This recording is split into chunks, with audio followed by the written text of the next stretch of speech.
Welcome to the Ring Chasers podcast. We're right in the thick of the playoffs, and today we're looking at the biggest playoff underperformers so far. Who's your biggest underperformer? I've got a multiple, but I would probably say my biggest underperformer is CP3, maybe Ben Simmons.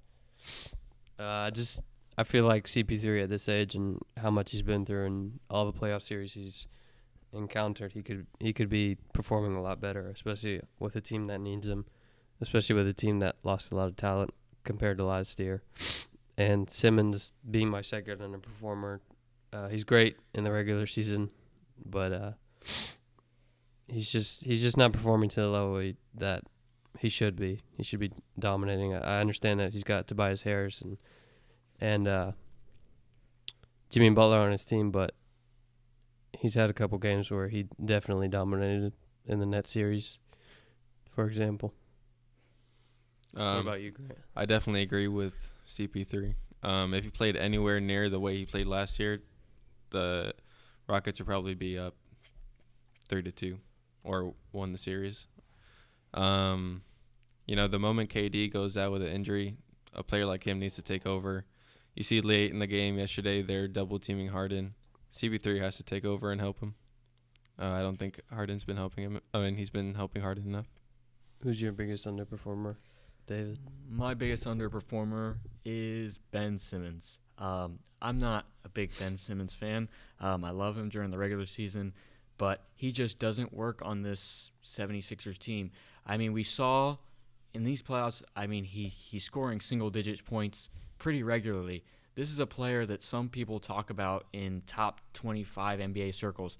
If he's a top 25 NBA player, some people even have him higher than that. And if you're talking about him in those heights, he should not be dropping single-digit points in the playoff games regularly. And he consistently does. I know he does other things, but he just gets locked up, and it's an issue. It's an issue. I don't think he does other things. That whole 76ers team is underperforming.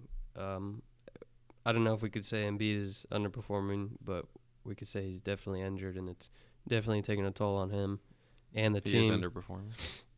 Well, he's injured. I think Embiid has probably been a bigger disappointment than Simmons when you take into fact that Embiid is supposed to be the best player on the team. Yeah, he is the best player on the team, but Simmons is fully healthy. He's just not performing well. It doesn't really matter. Embiid is injured, and Embiid is always injured.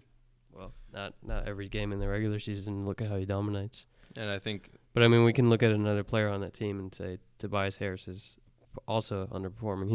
He's doing everything, getting boards, but he's not putting enough numbers that he did when he was on the Clippers, and even while he was of course he isn't. While he was on the 76ers, he was putting up some good numbers, but I think that whole team, you could argue is underperforming except Jimmy Butler. Well, they've had a pretty good playoffs up to this point. I mean, they're competing with one of the best teams in the East, and they beat the Nets too. The best team. One of the best teams, for sure. I mean, the Toronto Raptors are definitely one of the best teams in the East. Team. You think they're the best team? The best team. I agree with you, but that's a topic for another day.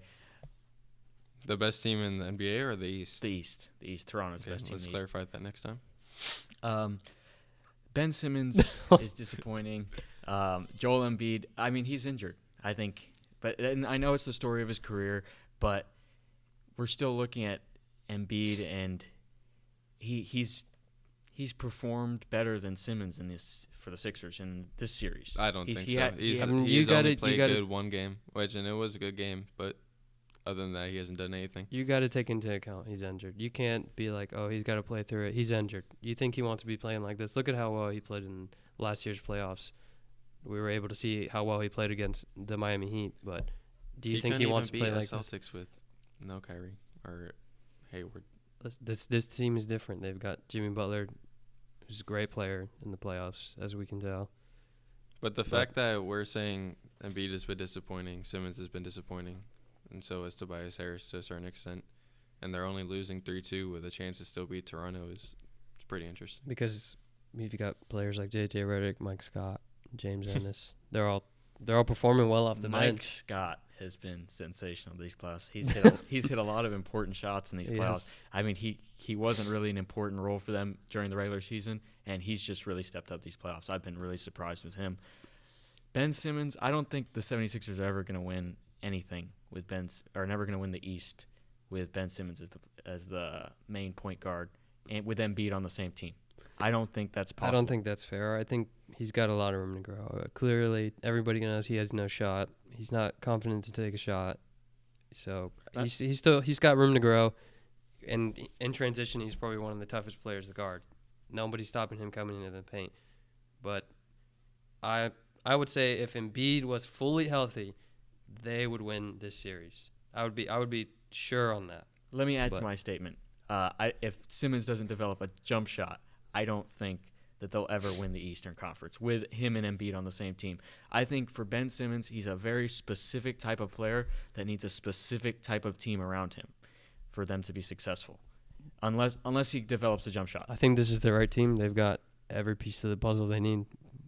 Probably one of the top two starting fives in the league. He's just underperforming. He's just not putting up the numbers. He's not doing enough for the team to win, especially with Embiid not playing. I just don't think he's – I don't think it's specifically because he's underperforming. I just think it's because the team's not built correctly, and there's not enough shooters on this team for a player so inept shooting-wise. I think there's enough. Tobias Harris is a good shooter. Redick's a good shooter. Like you said, Mike Scott has been been putting up some important shots in the game. With him and Embiid primarily working out of the post, it just doesn't work. It's too clogged, and we've seen Toronto kind of take advantage of that in this last game. Do we have anyone else other than Embiid? I mean, Simmons and Lowry. I think a lot of people would. Their first person would probably be Lowry. I like him. Is he not putting up big enough numbers? But he's still doing pretty well for the team. I've seen upward assists of 5, 6, 7, 8. He's doing all he can. I mean, he's got a well-rounded team. How about Curry? Maybe not the whole playoffs, but this series. This Rocket series? Yeah. I don't know. Speaking of a Warriors player that's disappointed, I wouldn't say Steph Curry. I would say Klay Thompson. I'm more disappointed in Klay Thompson rather than Steph Curry. He hasn't been shooting the ball well. We saw last night in Game 5 that he did shoot the ball well, but other than that, he's been really disappointing for me. I don't know about that. He's always been – sorry to interrupt. He's always been like that. He doesn't shoot a lot. He just moves the ball well for the team, and when he's open, he's very likely he'll make the shot. Yesterday was just a reminder that he could go off in a game. Well, he hasn't hit those shots. But there's a difference between Curry playing bad and Thompson playing bad. Thompson is the third option. Curry has to be the alpha or just co-star with Durant. So when Curry, in my opinion, single-handedly lost Game 3, I believe. Where he missed the shot? No, he missed the open dunk, gave the ball away in the clutch. I believe that was Game 3, yeah. Yeah, I think Durant has been putting that man on his back. I don't know. They were up by 6, regardless of the dunk. No, it would have been Rockets' ball. I'm just not just that play though. Not just that play. I don't know why you focus on that play. It was just the whole like last 5 minutes. He was just horrible. All right. I think because you can say, oh yeah, Lowry, he's only dropping 6 points a game, which is bad. But you also have to take in prior talent into the equation of being disappointing. CP3. You said the very first game of the playoffs, but after that he went off, and I haven't seen him underperform. Who are you talking about? Lowry, sorry. No, I'm not. I'm kind of defending Lowry. I'm saying Lowry isn't expected to be that great. Yeah. I think with how highly people rate Klay Thompson, you said that Steph Curry, that he needs to put the team on his back, and Steph Curry is rated really highly, but we also rate Klay Thompson really highly. So why wouldn't he? Shouldn't he be held to similar standards? Because when he doesn't get the ball as much as Curry, obviously. But you expect him to hit a lot of his shots, and he hasn't been hitting those shots in these playoffs. KD's out Game 6. This is the time for everybody who thinks This is I, my. ho- I This is, hope so, for man. I everybody- hope so. everybody who thinks that Curry is underperforming, which I don't Mhm. I don't agree with, but if this is the time for him to step up, and this is my This is the favorite perfect version time. of the Warriors. Without KD moving the ball around, shooting threes, this is my favorite version of the Warriors. I think KD brings him to another level. But they do, yes. That's a hot take. lastly, I just want to state about CP3. I think he's been really, really disappointed. And I think this is kind of the signal of the end of CP3's career. I think we've seen the last of elite basketball from CP3. I think we saw that last playoffs. We're not seeing that anymore. He's been really bad these playoffs. He seems like he's kind of lost his touch. Definitely, I could agree with Similar that. to- He hasn't been putting up the same numbers that he did previous seasons in the regular season or even these playoffs. It just looks like he's definitely slowing down. I can agree with that. But like Yeah. you said, similar to Curry, this is his chance. It's a level playing field now. They're going to be home. This is his chance to prove the haters wrong. I don't know if it's his chance. I think it's the whole team's chance. I think James Harden's got to put up another 30-point game.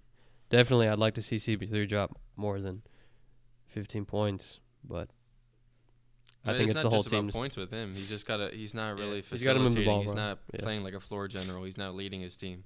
I think he's lost a lot of threat of scoring, and people aren't scared of him scoring. So hit the passing lanes that are usually open for him, they aren't as open because they're not as scared of his threat to score with his declining athleticism. Early in the series, I thought it might be because he wasn't getting the ball enough, but I think we saw in some clutch moments in Game 5 and other games earlier in the series that Chris Paul just doesn't have it anymore. I could say he's slowing down. I'm not going to say he doesn't have it anymore. He's a top 5 point guard in the league. Is he? I don't think he is. I don't think he's top 5 He's anymore. definitely not I don't top think five. he's top 5 anymore. I could I name just 5. had to say a I number could out name of my 5 head. I guards. don't know. Top 5 Top 10. career, maybe, but not top 5 right now. I don't know. And his career has been kind of disappointing too, so I don't know. Well, thank you guys for tuning in.